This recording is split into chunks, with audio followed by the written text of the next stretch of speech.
right.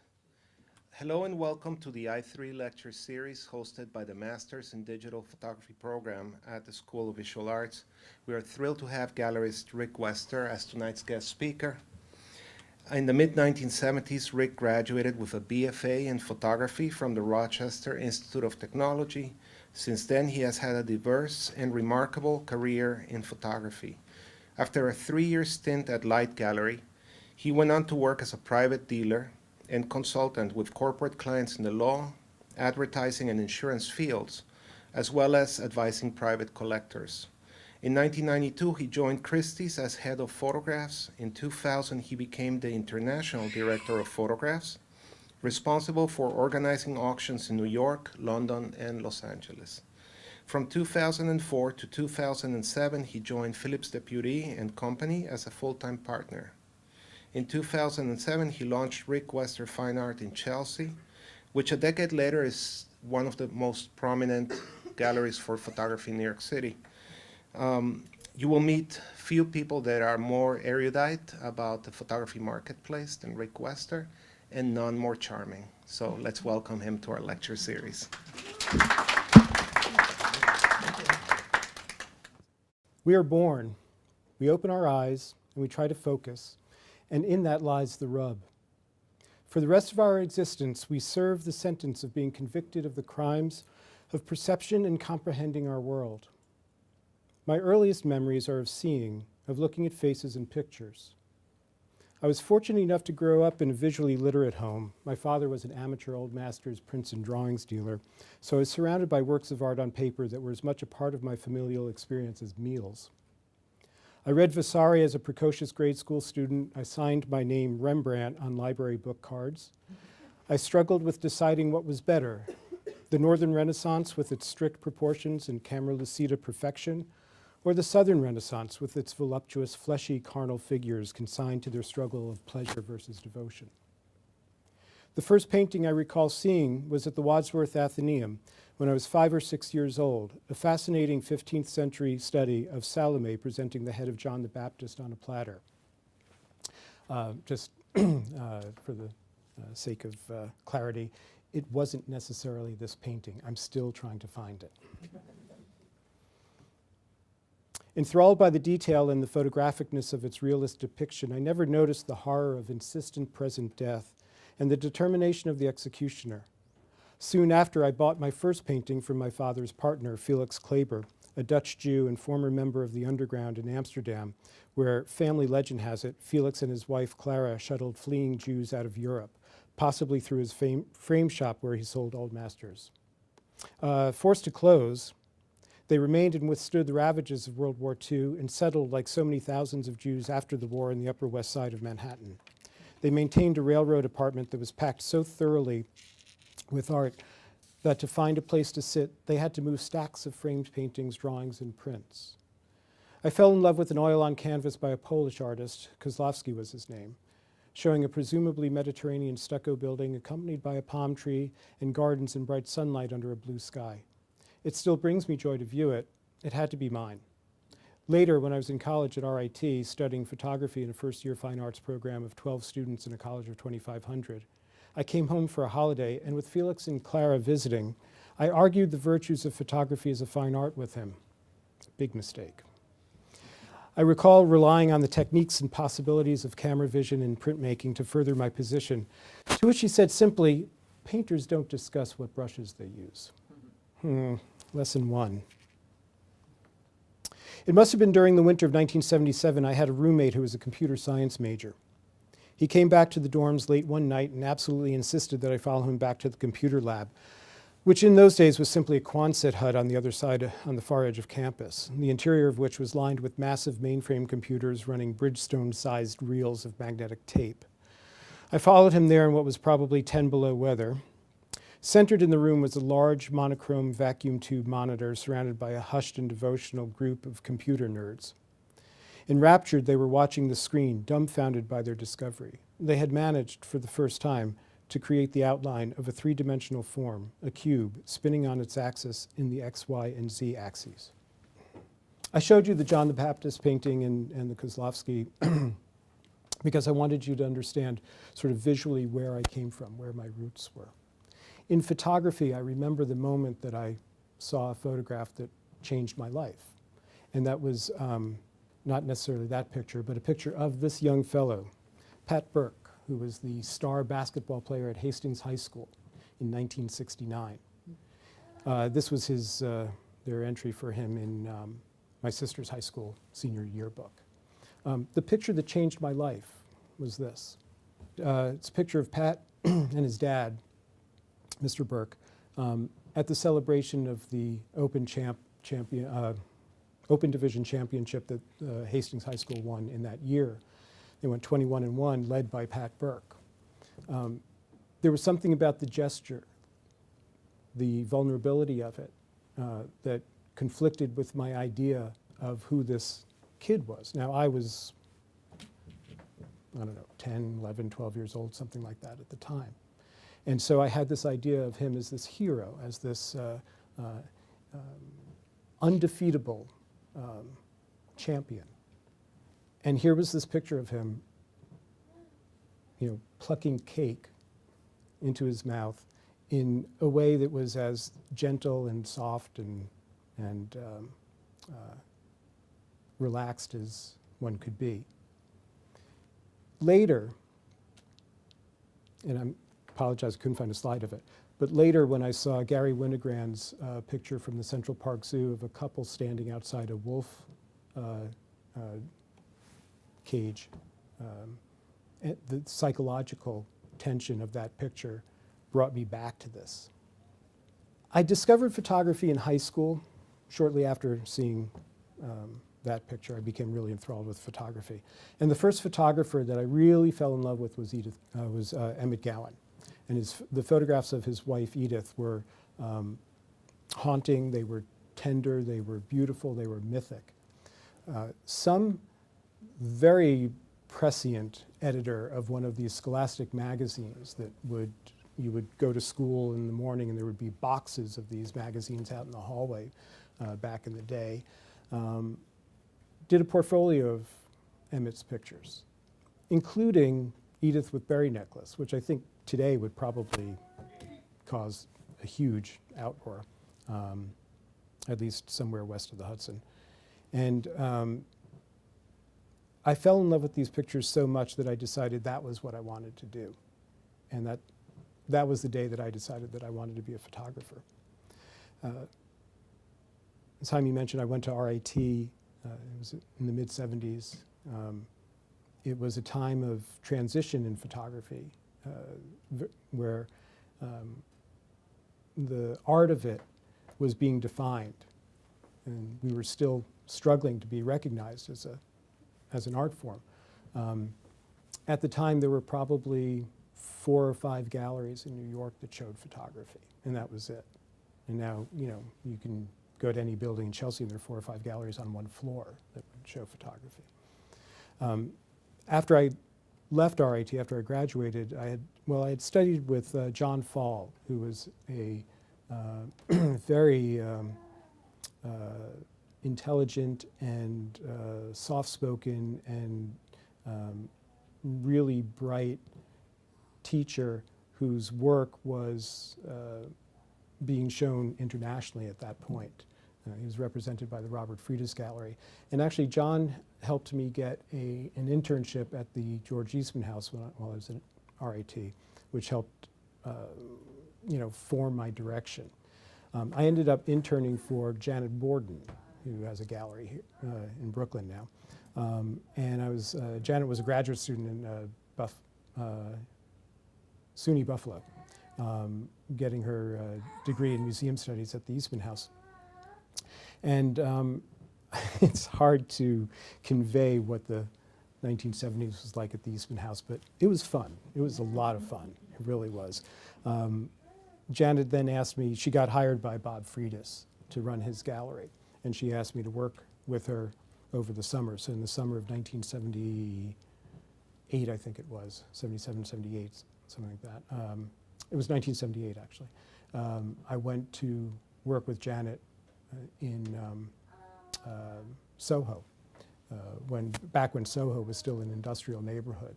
And Bob's Gallery was in a building that his family had owned for generations, because he was in the tool and die business. And as Janet used to refer to it as the Jewish tool mafia. And it was kind of rough and tumble back then. You know, you did not want to be in Soho past 6:30, you know, on a summer night. But I learned an awful lot working with them. After I graduated, I came back to New York and managed to land a job briefly with Daniel Wolfe, Danny Wolfe's gallery on 57th Street, where my immediate superiors were Bonnie Ben-Ruby and Howard Reed of now Chime and Reed. And there was a lot of, there were a lot of hormones in that small gallery at that time. I lasted with Danny for about 6 weeks. I don't think they really needed me that much, but I ended up getting a job at Light Gallery. And Light was the preeminent gallery of contemporary photography in New York for many, many years. It opened in 1971 at 1018 Madison Avenue. And then in 1979, they moved down to 724 Fifth Avenue in a space that was designed by an architect in I.M. Pei's office, which led those of us at the gallery to refer to him as I.M. Paid a lot. But it was a gallery that was designed with history in mind. And that was one of the interesting things about being there, because it was contemporary. It was the only gallery that survived on contemporary photography, on the work of living artists. We did not sell, other than a couple of shows here and there, we really didn't offer or sell vintage photography. No 19th century, certainly. And other than a large purchase of Paul Strand's photographs, I don't ever remember Light doing anything that was, you know, could be considered vintage today. The curved wall that you see here hid the print room, where the flat files were and boxes were for storing inventory, at least a lot of it.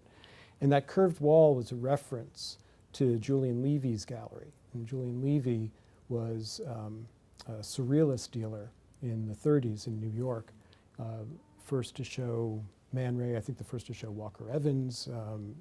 He did a lot of cutting-edge photography back in the day then, and he had a curved wall in his gallery.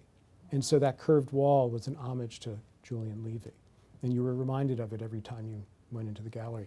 The entrance to the gallery was really amazing. You came off the elevator, and there was something that would make people just stop before they entered, because the curved wall sort of drew you in, you know, into the space. But what made you stop was that your peripheral vision was arrested by two mirrors that were on doors right on the other side of the elevators that led to offices. To the left, there were the director's offices, and to the right was the back room, the preparator's room, where I worked. And so there was, you know, you would get caught by a reflection of yourself just in your peripheral vision. So even the design of the gallery was really based on vision, you know, looking backwards and looking forwards. You know, I'm sorry, oh, actually I do know.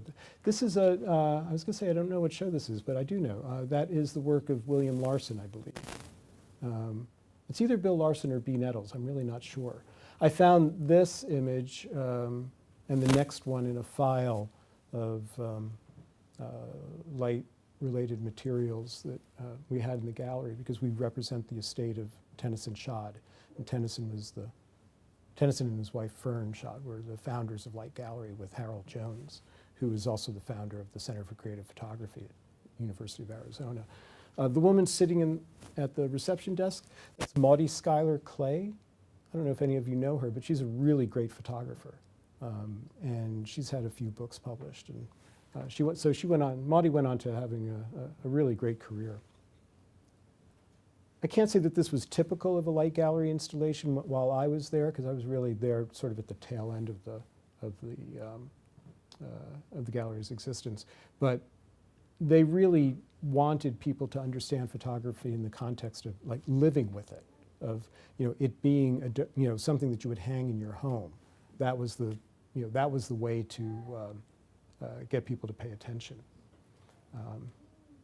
I sort of promised myself that I would throw some asides in while I was speaking, things that just sort of occurred to me while I was talking. So this was the print room behind the curved wall, and I remember once the photographer William Klein. Do you all know who William Klein is? Yeah. So William Klein had published a book with Aperture. This was around 1980 or 81. And he was very upset with the quality of the printing. Really upset, really thought the book was awful. And he held a press conference at Light, because we represented Klein at the time. And he held a press conference to basically berate Aperture and disown himself of the book, and really to make it clear that he felt that it was just not up to his standards whatsoever. Gary Winogrand walks in. Gary had no love for William Klein at all. And Gary stands around, sees all these journalists that are listening to Klein, gets a little bit agitated, just walking back and forth, around the crowd, sort of mumbling to himself. And finally just can't take it anymore and just yells out while Klein is speaking to these journalists. Listen to the goddamn crybaby. If he doesn't like the quality of the book, he should have been there on press. Of course, all the journalists turned to Gary, and started speaking with him, which absolutely pissed off Bill Klein. So, this is a contact sheet of snapshots done at an opening at Light, which I just got today. This is in the archives at the Center for Creative Photography in Tucson. Many years ago now, can't believe I said that, a little while ago, I helped get the Light Gallery archives accessioned at the center. And so this was one of the contact sheets that was in the files at the center. If you look at it carefully, you can sort of decipher what's going on here. It's an Andre Cortege opening. I don't know if you can see, but the older gentleman up there is Andre. The gentleman in the second frame with the cake is Harold Jones. The gentleman in the middle frame on the second row is John Zarkowski. John Zarkowski famously said when he met Cortege for the first time, "I thought you were dead." I don't know who the gentleman with the cigar is, but the other gentleman with the cigar is Arnold Newman. And in the bottom row here, this is Tennyson Schad, but those are the people that I recognize and had contact with fairly regularly. I worked at Light for about 3 years, and then went out on my own as a private dealer when I was 24. And so for 10 years, I did everything I possibly could. I did installation work. I worked for Peter McGill at Pace McGill when Peter went on to open the gallery. I sort of managed the collection of a law firm, doing their installations, doing a little bit of consulting with them. Represented artists. I represented Mark Klett, landscape photographer from the Southwest, from Tempe. Back in those days, and I know you're all photographers, and I'm trying to give you some sense of what it was like back then compared to today. I regularly sold Mark's work to museums. I could call the Museum of Modern Art up and ask for an appointment to go in to show work, and they would actually just buy pictures. It was a very different atmosphere back then. You could call the departments up and make appointments. And I would travel around with a portfolio of Mark's prints and sold them to, University of Massachusetts at Amherst, UMass, Smith College, the Seven Sisters. I would go up that way in Massachusetts, and I would do a run from Boston and then back northwest and then come down. So Addison Gallery of American Art, places like that, just regularly bought pictures from traveling salesmen like me.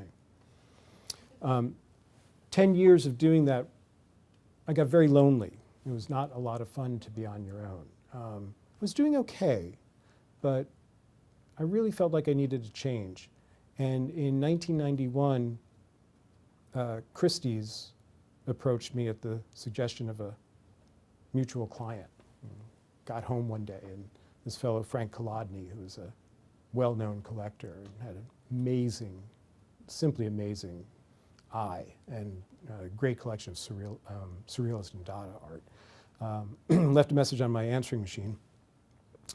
Because back those days, you had a little machine that had tape in it, and people would call, and you would come home and, rewind the tape and listen to the messages. And I remember it to this day. He left a message saying, "Wester, I did something for your career today. Call me." And that was how I got introduced to Christie's, because they didn't really know who the hell I was. Nobody knew I was. I was not a good interviewer, and I would not suggest taking this approach in this day and age if you do decide to go look for jobs and get interviews. Do not tell the interviewer that, yeah, you know what you're doing, but I know better and I can do a better job for you than what you're doing.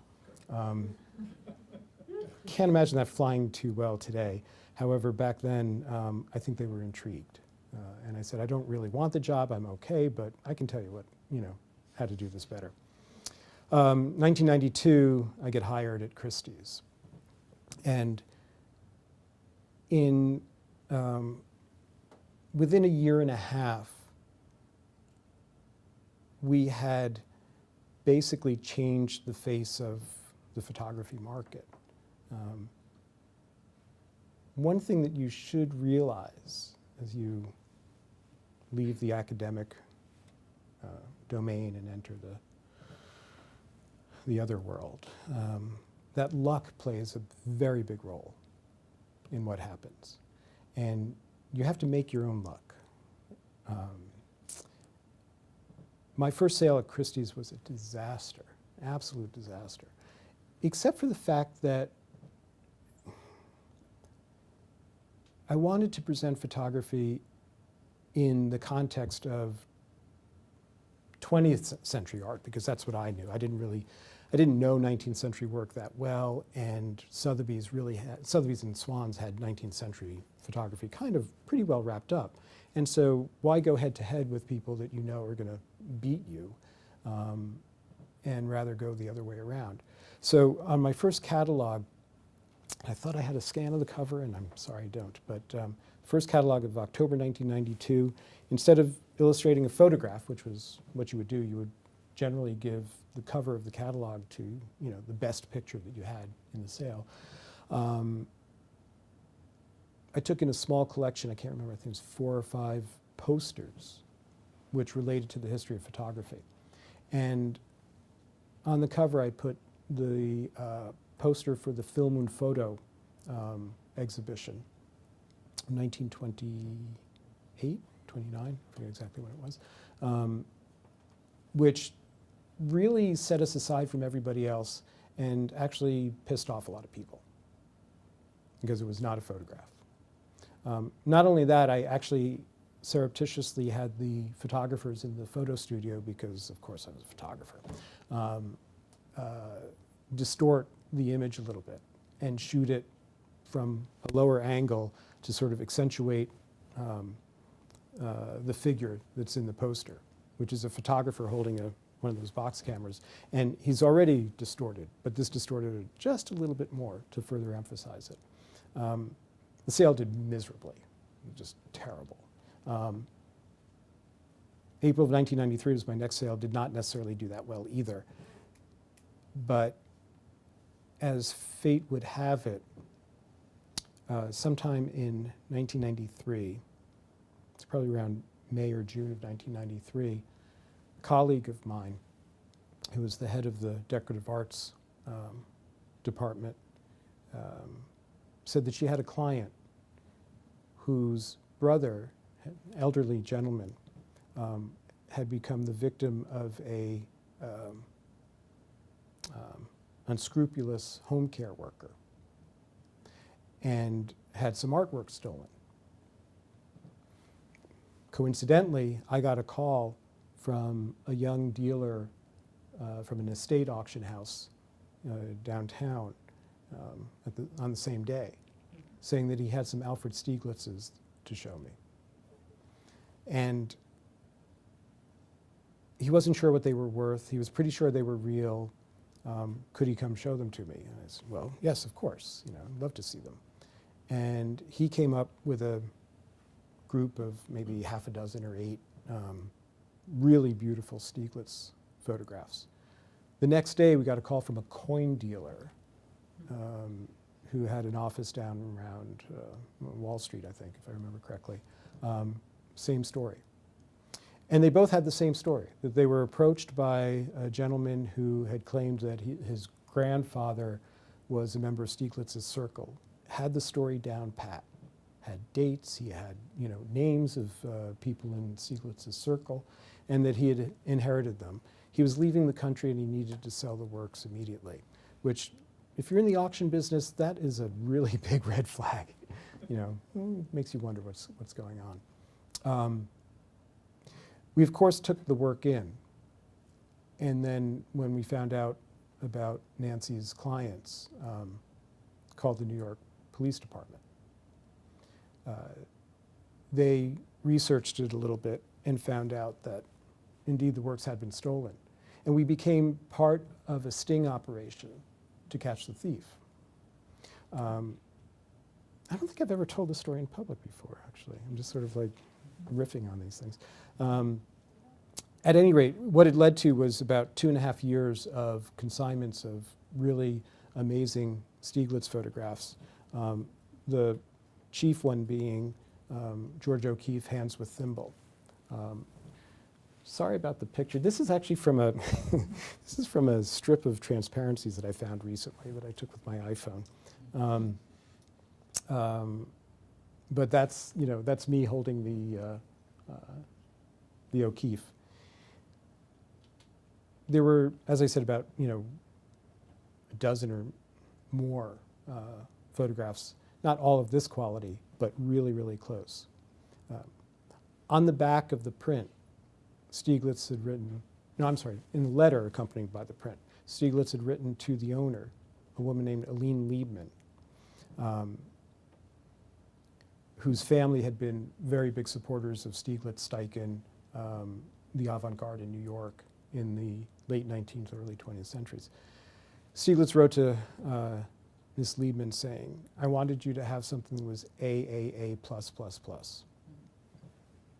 I hope you like it. The photograph sold for $398,500 on October 8th, 1993, which for many years was the record for a photograph sold at auction. And it was the first photograph purchased by Edessa Hendelis, a collector from Toronto. First picture she ever bought. I spent about 10 years at Christie's and got a little bit burned out with the auction business. The nature of it was changing rapidly. They were adding layers of bureaucracy to the management. The great thing about the auction business at the time was that it was a really shoot from the hip kind of thing. The competition was Sotheby's. That was it. There was no internet. Phillips was a small auction house on 79th Street that, sold photographs, but really, not well. So I got an offer from a gentleman who was the director of Larry Gagosian's gallery in Los Angeles, Robert Shapazian. And if you've never heard of Robert, Google him. Robert and Frank Kolodny, I think, were very closely aligned in terms of their understanding of 20th century art and the relationship of photography to the avant-garde between the wars, which was really my area of specialty and interest. Robert had the best eyes in the business I ever knew. He was the smartest. Use the word erudite. I can't accept that as a description for me because Robert was erudite. Robert had a global view of things and an intensely detailed knowledge and great memory for things that he had seen. His apartment in LA, in West LA, was amazing in terms of the kind of objects that he had. He had everything from Man Ray Duchamp Dada objects to Warhol Brillo boxes, and was just the smartest guy. He died tragically young from cancer, and I miss him terribly. He was a wonderful man. Anyway, he invited me to join Gagosian whenever I was really sick of Christie's. It took about 6 months for it to really sink in, and I called Robert up one day and said, you know, I'm ready. I spent a year working at Gagosian, and during that year, I did 2 shows. I did Roger Ballin and Vera Luder. And this photograph I bought from Vera at the time. It was P for Pepsi. It's a detail from a much larger piece that she had done. I don't know if you all know how Vera makes her pictures, but they're camera obscura pictures. They're done directly on paper. The reason why I bought this picture is that I had grown up with the story that my mother, when she was ready to give birth to me, was at Doctor's Hospital, which was across the East River directly from the Pepsi sign. And in those days, in the 50s, the Pepsi sign would light up and then, you know, go dark and then light up and go dark. And the story was that her doctor said, when your contractions match the Pepsi sign, call me. So I was born to the rhythm of that sign. A year at Gagosian was enough. It wasn't necessarily a bad experience at all. I learned quite a bit working with Larry. Talk about having like really great perceptive eyes. He's somebody who I don't think gets enough credit in the press because everybody's always, you know, looking at other things about him and his life. But he knew how to look at something and get to the core of it instantaneously. There was a very well-known photographer, and I will never reveal who it was, who at the time was very anxious to jump ship with his dealer. And of course, when I went to Gagosian, I mean, photographers were calling me up left and right. You know, everybody wanted to be represented by Gagosian. So this one photographer whose reputation was, you know, pretty solid, and I had known him for a few years, and he's a great guy, and really interesting photographer, called me up and said that he was working on a new series of pictures, and they were quite large, and they were somewhat abstract, and he felt that like it was work that, you know, Gagosian might like because he felt that they were kind of radical and edgy. And I worked with him for, you know, it took a couple of months, and I said, well, listen, when you get a group of test prints together or whatever, proof prints together, send them to me in a tube, and I'll do a presentation to Larry. And the day finally arrives, and I lay out all these pictures on the floor on 24th Street. And they're big, you know, they're the size of the screen. And, you know, this is 2001. And so I lay them out, and time comes for Larry to come take a look at it. And he walks in, looks at the floor, literally in 7 to 9 seconds, looks at me and says, why would I want to show this romantic bullshit? And walks out. And he was absolutely right. He was absolutely right. The pictures were romantic, they were nostalgic, they were sentimental, and they had nothing to do with what he was interested in. And he just never wasted time that way. He got really to the root of it instantaneously. And I learned a lot from that. So be careful if you ever choose me as a portfolio reviewer. Just a little aside. So after Gagosian, I ended up working with Howard Greenberg and moving his gallery from Soho up to 57th Street and overseeing the build out of his gallery. And then I ended up at Phillips back in the auction business for 3 years, which I'll quickly skip over. And then the time came where Phillips and I parted ways. And I decided to go back out on my own, first as a private dealer, and then decided that it was time to open a gallery, that there was nothing else left for me to do but to open a gallery. And so the first photographer that I represented was a Korean-American photographer named Jae-song Bak. And this is one of Jae-song's pictures from his book La Lumière. And Jae-song was a disciple in some respects of Robert Frank and had the blessing of Robert Del Pier, the publisher, who did his book. And I love Jae-song's work. I loved it. It is intensely emotional. It's incredibly abstract. It's very intelligent. It's beautifully printed. It has an amazing sense of craft to it. And I couldn't sell it. Couldn't sell it. Tried my best. And just couldn't, we sold prints to, a few collections, and then it just dried up completely. And when you're a gallerist, when you're a dealer, and you're working with especially emerging artists, I don't know how to put it. I don't want to make it sound too saccharine, but your heart's really in it, You're really there. You know that very often the artists are really relying on you for a lot of things. And maybe we can talk about that in the Q&A a little bit, because I'm sure you'll have questions about that. But it broke my heart that Jae-song eventually left the gallery. I really loved his work, but I couldn't talk about my career as a gallerist without mentioning Jae-song's work. I still have pictures of his hanging in my home that have been there for 10 years. So a little bit about Rick Wester Fine Art. We started out on 25th Street in a space that was probably about 600 square feet, but due to the vagaries of the real estate market in New York, and particularly in Chelsea,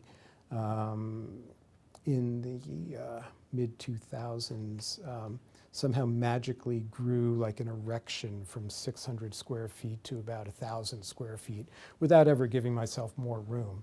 So 25th Street became untenable for a little after a while, because the ownership changed and they kept remeasuring and finding magically more square feet that I did not have. So I moved from 25th Street to around the corner to 26th Street to where we are now, 526 West 26th Street, to a space that was 3 times the size of what I had. And the reason for that was that I was really anxious to expand our program. I really, I've been a photography person my whole life, but, as I explained, I mean, I grew up with old masters, prints, and drawings. I worked at Christie's. I had, friends ranging from, colleagues ranging from the antiquities department, Max Bernheimer, who was the head of the antiquities at Christie's, all the way up to the contemporary art department. So, I had this very sort of Catholic background in exposure to the arts, and I wanted to expand what we did. So moving to 26th Street allowed me to do that, gave me more room. And I started to do things like group shows, more group shows. I had done a little bit on 25th Street. One of the shows that we did was called They Are Us. It's really about animal imagery in contemporary art and photography. And for the first time I showed sculpture. The taxidermy sculpture that you see there is by Kate Clark. The painting is by Martin Whitfoot. The drawings on the wall and the little ceramic sculptures are by a young Japanese artist named Kumi Tsuda. It's more of Kate's sculpture. It was freaky having these in the gallery, especially at night. I mean, you really felt like you were being followed. Kate's an amazing artist. The heads, well, she gets the skins, and it's all legal, and She has them all certified and all that. But she gets the skins and she makes the bodies from these wire forms. But the heads are sculpted by her from models, from life. So she has models come in, she sculpts the heads, and then applies the skin and other decorations to the heads. So they really have this feel of being both human and animal. The ram on the pedestal there against the blue wall was purchased by the J.P. Morgan Chase art collection and is installed in their private banking office in Chicago. That's an installation of Camille's work.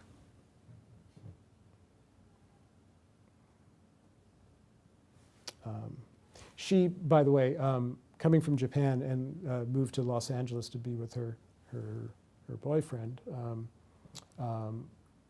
ended up living in like the Hollywood Hills somewhere. Never seen a squirrel before. Had never seen a raccoon or skunk or coyote or anything. And so she became really enthralled with like being surrounded by these wild animals. And so she did all these drawings. This is the work of Tanja Verlak, who's a Croatian photographer from London. She was getting her, I guess, her master's degree at Royal College of Art in London. That's the name of it, right? Royal College of Art. I wanted to show you Tanya's work because I'm sure a lot of you are thinking like, well, how do I get my work in front of a gallerist, and how do I get work into a gallery? And I've got lots of answers for that. Tanya was unique. She came to New York. She, unannounced, called me up and said, I want to show you my work. I'm in New York for 3 days. You have to see me. And I was like kind of taken aback by it so much. And she was so sincere.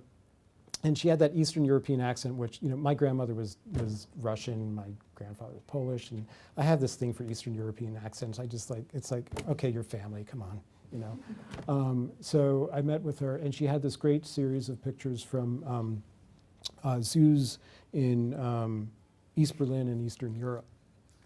And I just happened to be planning the show at the time, so it just all sort of fell into place. As I said, I wanted to expand the program a bit, and so the first painter that I showed was a woman named Elise Rosner, who is from Connecticut, and I was introduced to her by another artist in the gallery. And Elise started painting on this synthetic Japanese paper called Yupo. I don't know if any of you are studio artists at all, but it's a material that a lot of people are using these days. It's the synthetic paper, it's like resin paper. It's indestructible, you cannot tear it. It doesn't bend, it doesn't do anything, actually. It's impossible to paint on, and somehow that is the kind of thing that attracts certain kinds of artists. What attracted me to Elise's work in the beginning was, you can see this wood grain in the background here. That wood grain is a graphite rubbing of the deck outside her studio. And to me, it was like, well, that's a photogram, really. That's a cameraless image.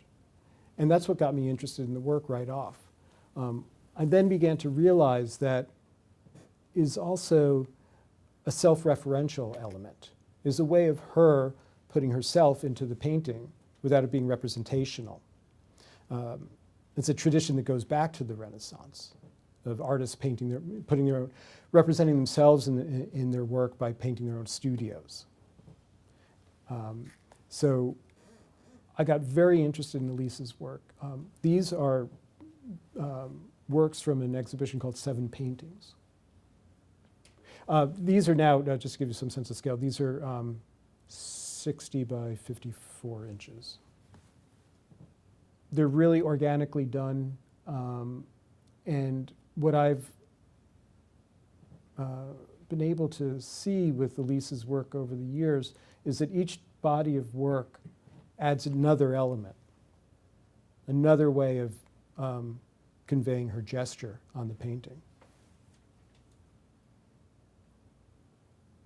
So these almost look like primitive to me compared to what she's doing now.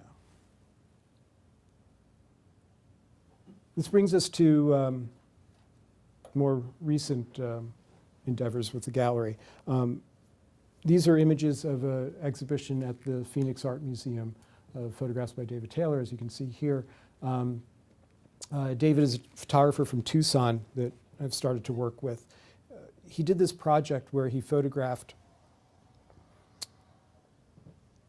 the 276 monuments which define the border between the United States and Mexico. These were congressionally mandated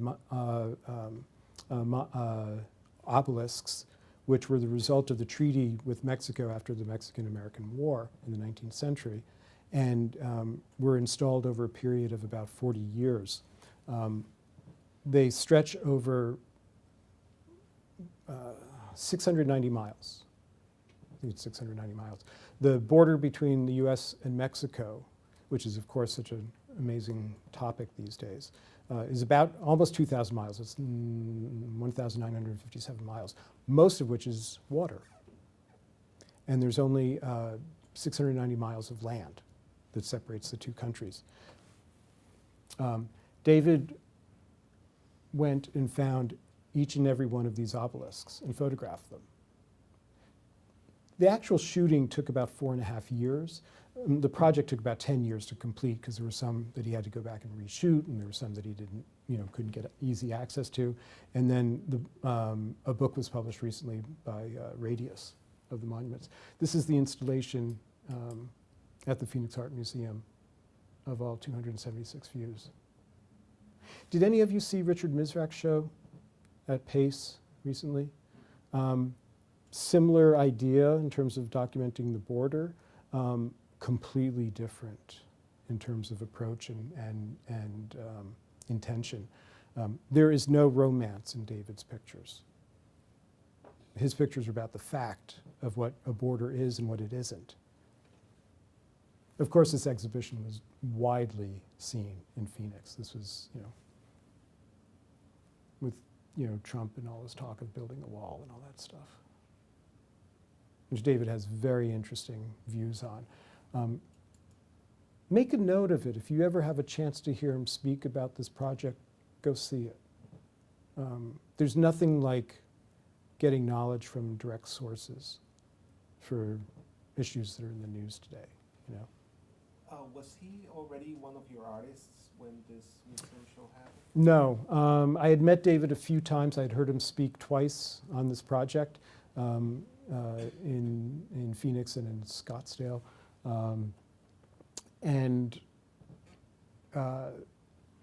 I wanted to do a pop-up show shortly after the election. I had a little bit of time in our exhibition schedule, and I wanted to do this installation. These were installed with magnets, and it would have been, kind of a pain to do, but it was doable. And we ran out of time and couldn't make it work. So instead what I did was I showed his work at APAD this last go-around. And this series of the 276 monuments, he released it in 4 portfolios. There are 4 numbered portfolios and 2 artist proofs. And there was 1 numbered portfolio left by the time I started working with David. And we showed that at APAD and placed it with the Museum of Fine Arts Houston. There's 1 AP left, which we're trying to place on the East Coast, because all of the other portfolios are all on the West Coast, Southwest or West Coast. But I think it needs an East Coast home. This was our last show, Tremolo. And it was the first show that I did with a guest curator, which was kind of a great relief. It's like, oh, God, I don't have to worry about this. But met this wonderful woman, Carolina Parlato, who's a really very good painter also. She's been in a couple of shows recently. But we wanted to do a show that was sort of about, I wanted to do a show that was about anxiety. seems to be like the thing that I experience the most these days. But I wanted to do a show about like vibration and about anxiety and movement and for the viewer. And so we ended up with this. And here you see on the left a work by Aaron Rothman, another photographer from Phoenix, from a series called Cosmos. They're works that, well, all of Aaron's work really deals with perception and how much we bring to viewing a picture. So that all of his work, you're sort of forced to fill in the blanks. You're kind of forced to fill it all in. This is a picture called Orion, and what he does is he photographs the desert night sky with a really cheap digital camera with the settings all blown out, and then makes these big prints that are like, just noise, right? And they have a kind of pointillist feel to them, right? But when you look at it, you can see Orion's belt. You can see 3 of the stars of Orion's belt. And once you know the title and you see that, it all fills in, So like you've accomplished something by looking at his pictures. Radius Books is going to be doing a book on Aaron's work soon. In fact, tonight I think he's announcing it in Phoenix. The paintings next to that are by a woman named Kristen McIver, who's an Australian painter.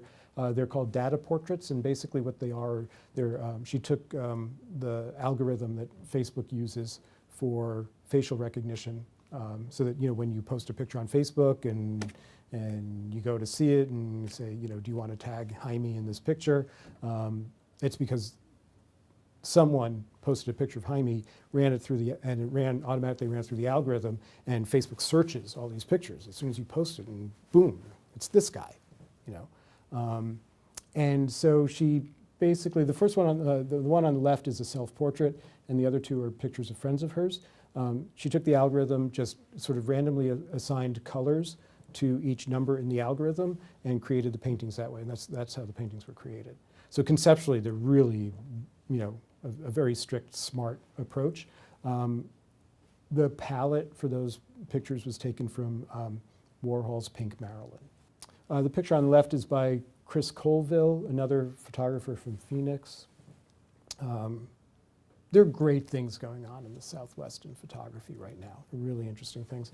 Chris makes pictures by, they're basically photograms that he exposes at night in his backyard in the desert by igniting gunpowder. And that picture is from a series called Ouroboros, and Ouroboros is the term for that ancient symbol of the snake eating its own tail, which sort of refers to infinity, the circle of life, all of that. They're really beautiful. They're amazing pictures. The paintings are by Tom McGlynn, I'll talk about in a second.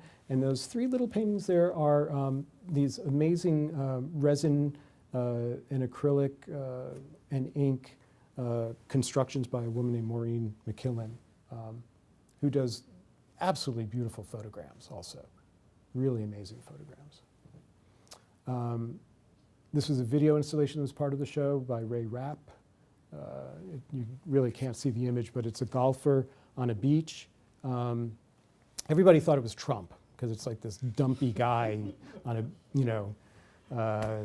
hitting a golf ball, and it was just like, oh man, you had to give me this, Ray, huh? But it's projected through a gin bottle, which was emptied on the beach by Ray. Consumed, I should say. And the video that you see there is a documentation of the whole making of the project. This is a piece by Norma Markley, who's a wonderful artist. I just love her. She does more than just neon, but her work always has a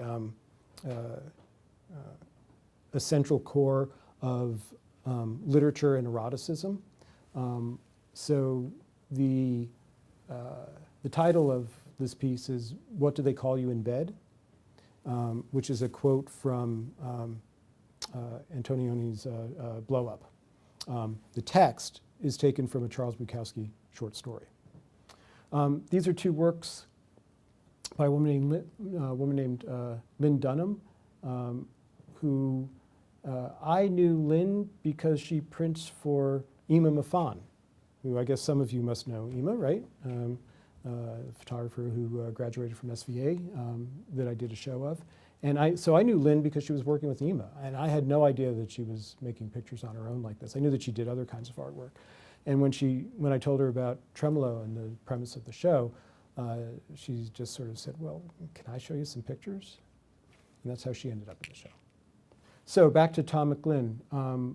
Tom, this is our next show, which will open Thursday, God willing. And Tom works with these very saturated geometric rectangular forms that are usually on a white or pastel ground. They're very much about the semiotics of painting. They're about sort of the ontology of painting, like what does it mean to be a painting? What, again, like somebody who fills in the blanks, you look at these and you realize that they actually demand some sort of language. They're really like signs and labels, and in that, the paintings themselves are defining what they are. It's a somewhat circular way of thinking. Tom's a teacher and writes for the Brooklyn Rail, but they relate as much on the highbrow end of towards like suprematism as they do grocery store ads. And then lastly, this is a picture by a completely unknown photographer, which I really, really like. I took this picture with my iPhone the other night, and I wanted to throw something of my own in because I never get a chance to do this sort of thing. From the history of works that you've shown, it seems that your earliest preferences were for the dark, abstract, and somewhat challenging. And you pointed out that the first photographer who you really, really loved, you couldn't sell. Is there a break between, obviously, if you have a gallery in Chelsea, the rent has to be anxiety-producing. Is there a gap between what you really love and what you have to sell? Is there a gap? I don't know. No, not really.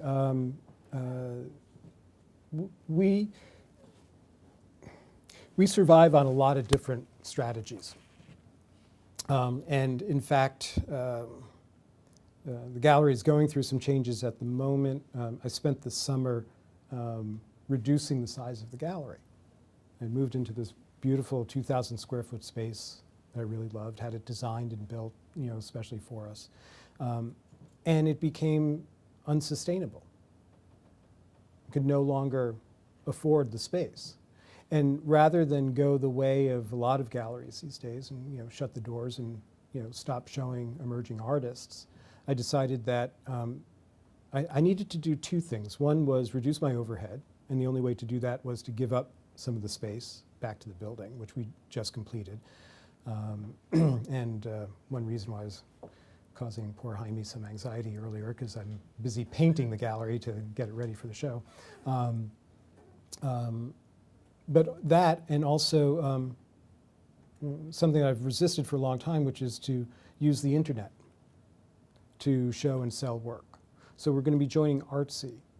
And because I can't do something without messing with it, I have a very particular approach of how I'm going to use Artsy. Tom McGlynn's show will be the first show that we'll do that's both a bricks and mortar show and a virtual show. And so we'll have the paintings, which are acrylic on wood panel boxes, in the gallery. And then online, we're going to have works on paper, which are like studies of the paintings, so that there will be a distinct difference between what's offered online and what's offered in the gallery. I have sold many pictures that I love. Unfortunately, many pictures that I love that I owned at one point, which I'll never see again.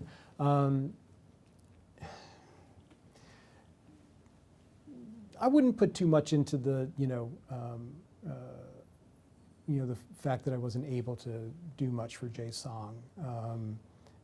There are lots of reasons why work sells or doesn't sell at any particular time in the art market. There are, far too many reasons to go into here. But it's it's a constant struggle, for a small gallery to survive in Manhattan at this time, or in Brooklyn, for that matter. And there are really lots of reasons for that. The cliche that I've come up with is that what the internet has done for our business is it's basically replaced experience with information.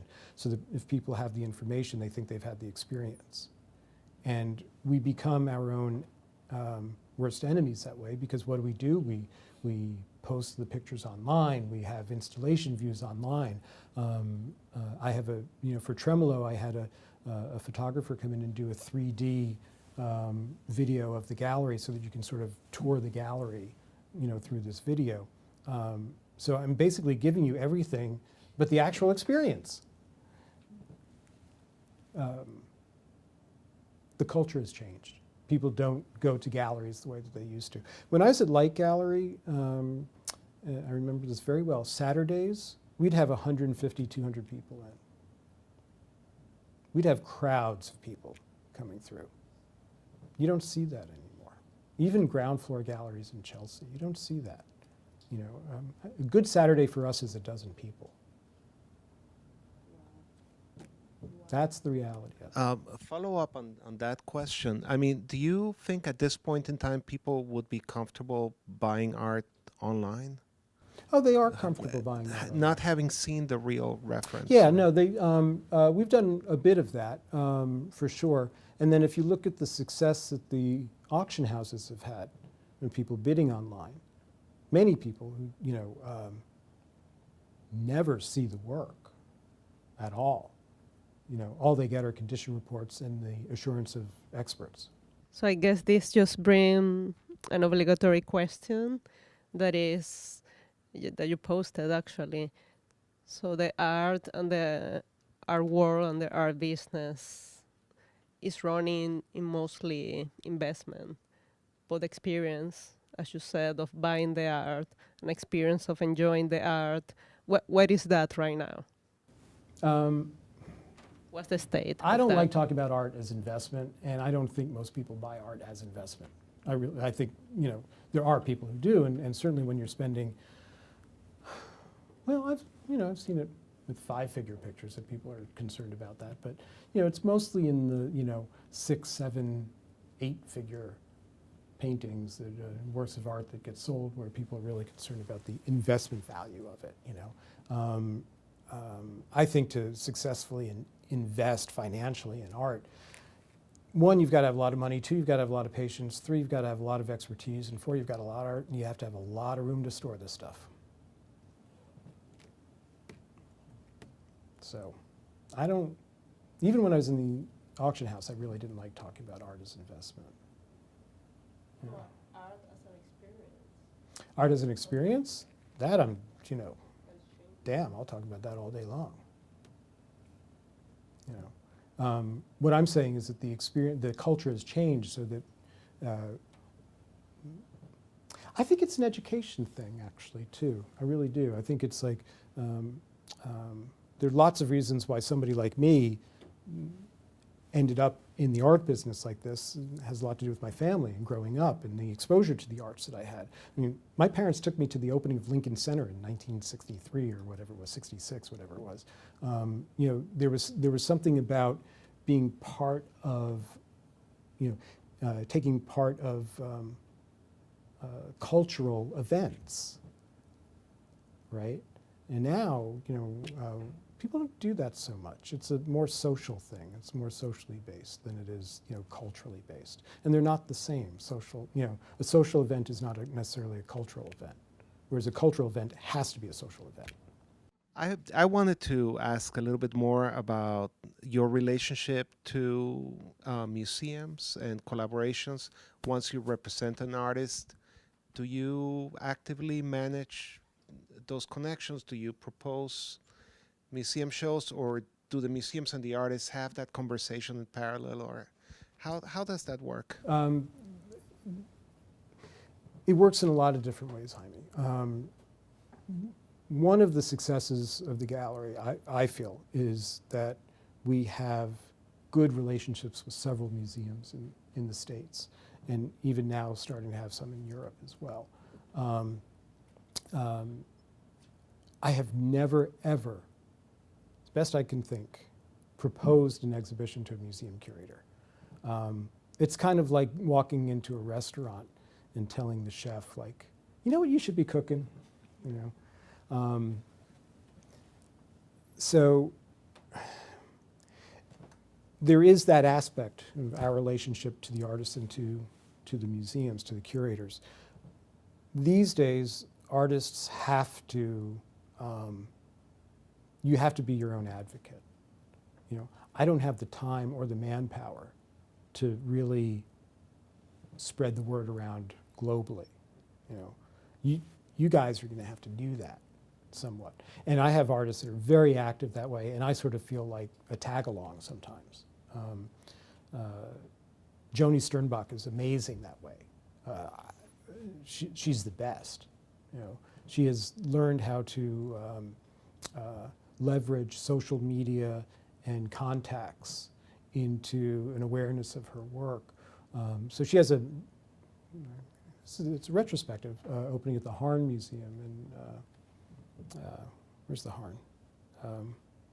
Not Jacksonville, it's in Florida. Hopefully it's still there, fairly soon.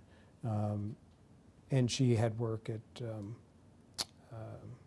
it the Norton? Another museum in Florida. So she's very active in getting her work out that way, very smart that way, you know. But I have relationships with curators, and other reason why I'm cutting down the overhead of the gallery and the space is I'm going to do fewer exhibitions. Have to, you know, and that will free me up to travel more.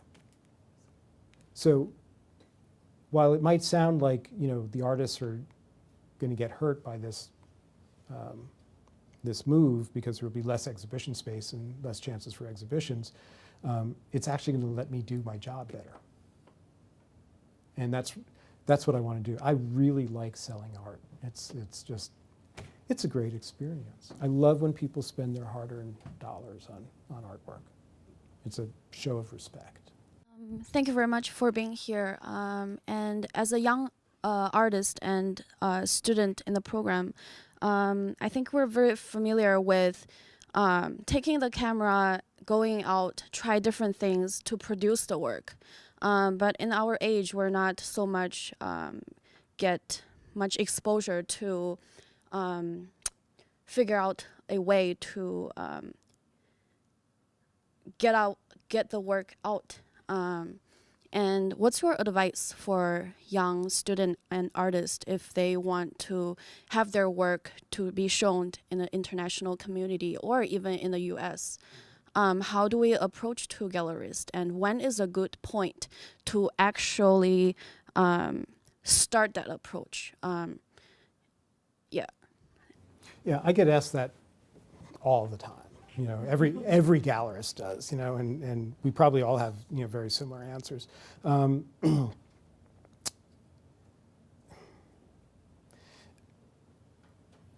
one thing that I learned when I was at Christie's that relates to this is that relationships are really important. That we were pushed all the time to work with our clients and to be in touch with our clients, because even if you're, like, you know, dealing with one member of a family, somebody else in the company may be dealing with another member of the family. And there were certainly people at Christie's who dealt with these people's fathers and mothers, and you know, and you know, so you know, developing relationships is really important. Now, I've got as many stories about, you know, artists that I work with that I've known for decades. I couldn't find high-res images of some of the shows that I had done, and I know that I have them somewhere, but I couldn't find them. So I didn't get to show you, like, Laurie Lambrick's work. And Laurie I've known since my Rochester days, you know. So I've got as many stories about working with people that I've known for decades as I do with people like Tanya Verloc, who, you know, was the right place with the right work at the right time, you know. This has become an industry. It's really amazing to me. You know, it like, every now and when I was preparing this, I was thinking, I had like all these thoughts about what to say and that, but it's really become an industry. You have portfolio reviews, you know, Photo Fest, you have Atlanta Celebrates Photography. I mean, there are half a dozen or a dozen of these, like, you know, events around the country that you almost have to do now to get your work out. And I actually think it's a really good way to do it, to get out to meet people in the field.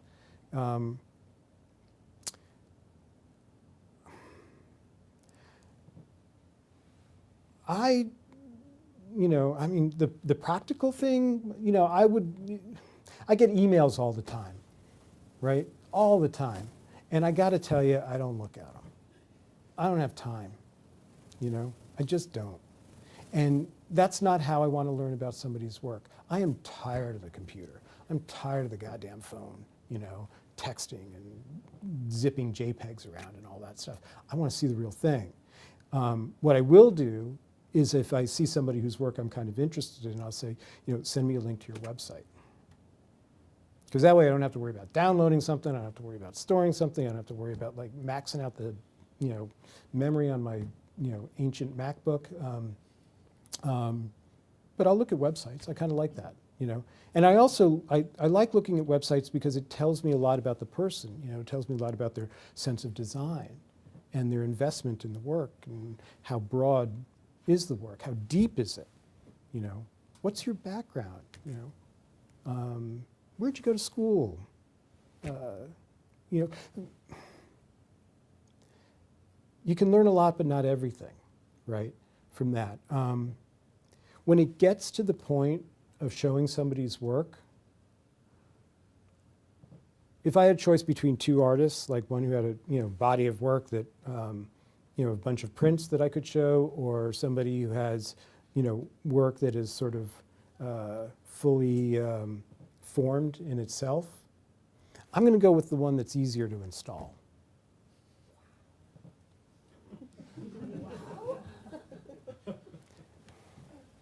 That sounds harsh, doesn't it? One reason why I'm showing Tom's work, and he knows this, and we talked about it, it's there, it's ready, it's easy to hang. It's beautiful work, it's conceptually rigid. He's got an intellect that, you know, you can't dent. But there's no cost for framing, there's no cost for installation, there's no cost for matting and, you know, and all that stuff. I know that sounds harsh, but there's an economics to this too. So whatever you can do as the artist to prepare the work, that helps a lot. I'm not saying that's my deciding factor. I should take that back. Can you strike that from the video, please? But you know, these days, that's a thing. It's definitely a thing.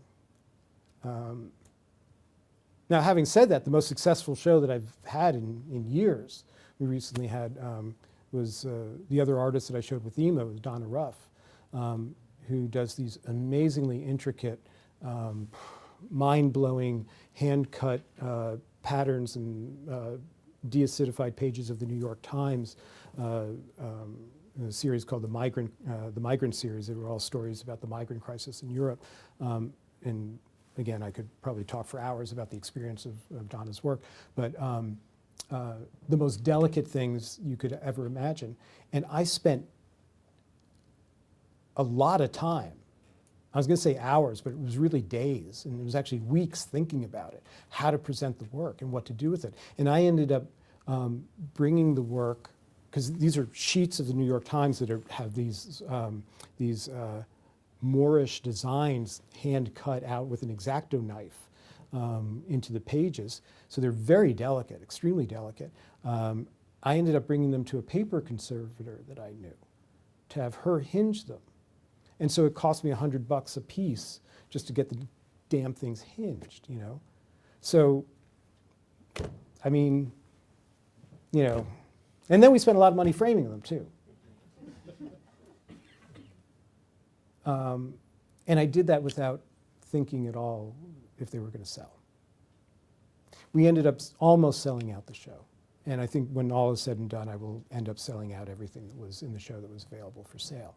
I didn't really think about I did think about the cost of it, but you know, sometimes you got to put your money where your mouth is, you know. But I sure like hanging Tom's work. It's going to be easy.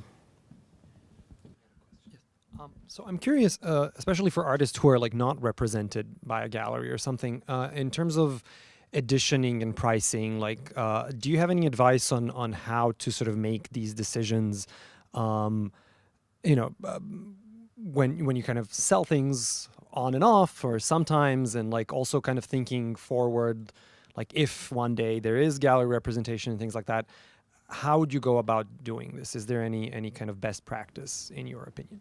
Well, I'm really glad you brought up the term best practice, because that was something that I wanted to sort of address, and I know that it's getting late, but I work with the artists all the time on that question, you know, about editions and sizes and all that stuff. And all I can say is that it's an individual thing with each artist and each body of work. If you think about it, really the chances of you selling, you know, an edition of 25 of something are really pretty slim, you know.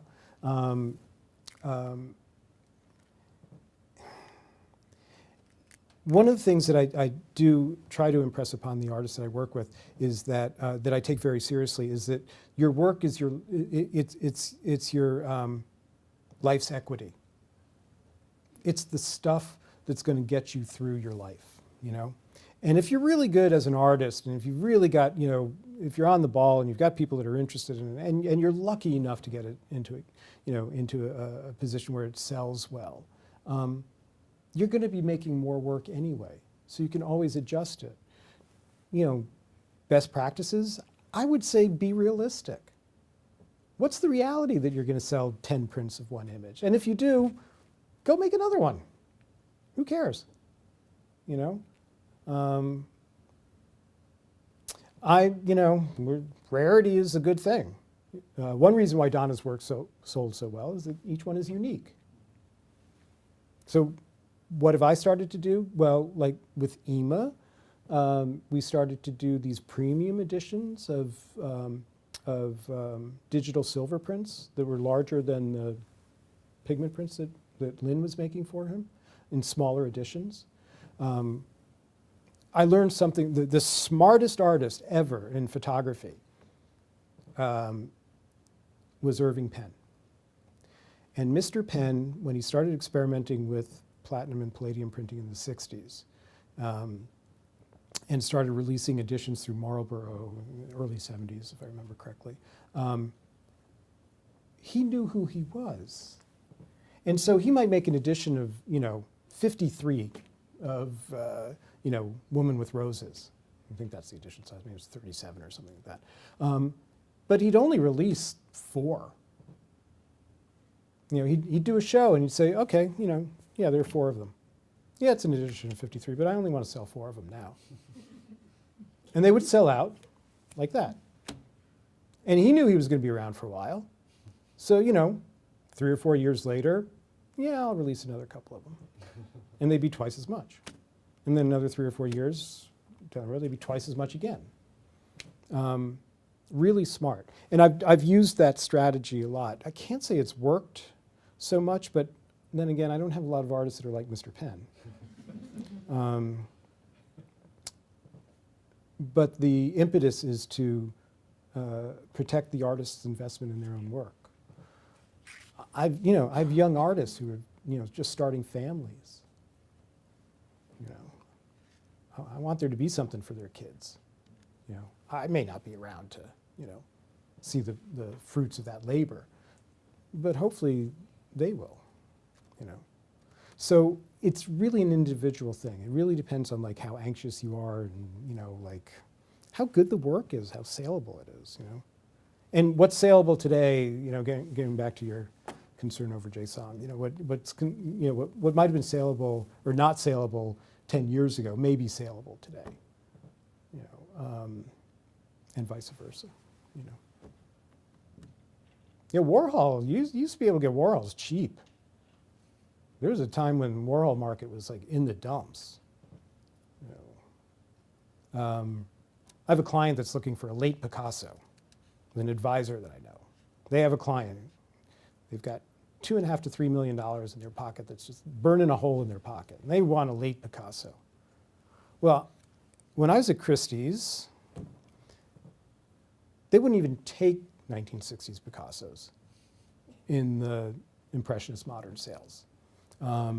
Certainly not in the night sales. They started to, like when I was there towards the end. And they might sell for, you know, a couple $100,000 at a time when, you know, the others are selling for $4 or $5, $6 million, something like that. And now they're $5 to $7 million. So my advisor friend with the client who's got $2.5 to $3 million burning a hole in his pocket, it's kind of like, you know, out of luck. You're a little too late.